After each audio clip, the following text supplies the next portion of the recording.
এখন কিন্তু সাজনার সিজন চলছে, আর সাজনা খাবো না এটা কখনো হয় নাকি? আর এই সাজনাটা কিন্তু আমার খুবই ভালো লাগে, যে কোনো রকমের রান্না করলে কিন্তু ভালো লাগে। তো আজকে আমি মাছ দিয়েই রান্না করেছি, তো সেটাই চলো শেয়ার করছি। অনেক দিন ধরে কোনো ভিডিও আপলোড করতে পারছিলাম না, খুব কাজের চাপে আছি, তাই আজকে এই রেসিপিটা তোমাদের কাছে আমি শেয়ার করছি।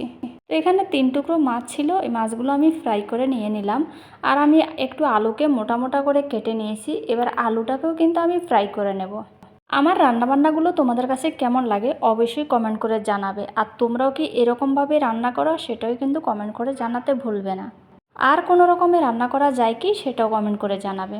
তো এবার আলুগুলোকে আমি লাল লাল করে ভাজি করে নিয়ে নেব, আর এদিকে আমি মশলাগুলো রেডি করছি। তো আলু মোটামুটি ফ্রাই হয়ে এসেছে, এবার আমি আলুগুলোকে নামিয়ে ফেলবো। এখানে আমি হাঁড়ি বসিয়ে দিয়েছি, আজকে আমি এটাতেই রান্না করব। আর আমি এখানে একটু গোটা মশলা, লং দিলাম, দারচিনি দিলাম, একটু শুকনো লঙ্কা দিলাম, আর একটু ফোড়ন দিলাম।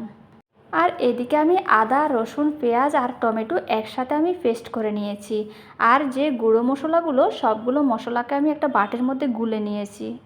এবার আমি সবগুলো মশলা আর পেস্টটাকে আমি এটার মধ্যে দিয়ে দিচ্ছি, দিয়ে আমি প্রায় 5 থেকে 10 মিনিটের মতো একদম মিডিয়াম আঁচে আমি এটাকে ফ্রাই করে নেব। মশলা যত ফ্রাই করা হয় ততই কিন্তু সবজির স্বাদ কিন্তু আলাদা হয়। তো মোটামুটি 5-6 মিনিট ধরেই কিন্তু আমি মশলাটাকে আমি ফ্রাই করে নিয়েছি ভালো করে।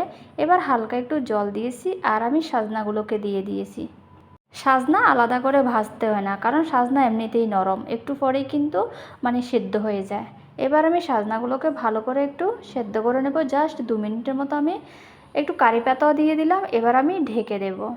2 মিনিট পরে কিন্তু সাজনাগুলো একদম মোমের মতো গলে যাবে, কারণ এগুলো একদম তরতাজা কচি সাজনা, আমি গাছ থেকেই পেড়ে এনেছি। এবার আমি হালকা করে একটু হলুদ দিয়ে দিয়েছি, কারণ আমি মশলার মধ্যে হলুদ দিইনি, তো একটু হলুদ দিয়ে দিয়েছি আমি এখানে। এবার আলুগুলোকে আমি ঢেলে দিয়েছি, তো একটু হালকা করে জল দিয়ে দিয়েছি আমি। এবার ভালো করে কষিয়ে নিয়ে এবার আমি গরম জল দিয়ে দেব সবজিটার মধ্যে। সবজির মধ্যে কিন্তু গরম জল দিলে সবজির স্বাদ কিন্তু আরও দ্বিগুণ বেড়ে যায়। তো আমি জল দিয়ে দিয়েছি, এবার একটু ফুটে উঠলে কিন্তু আমি মাছগুলো দিয়ে দেব।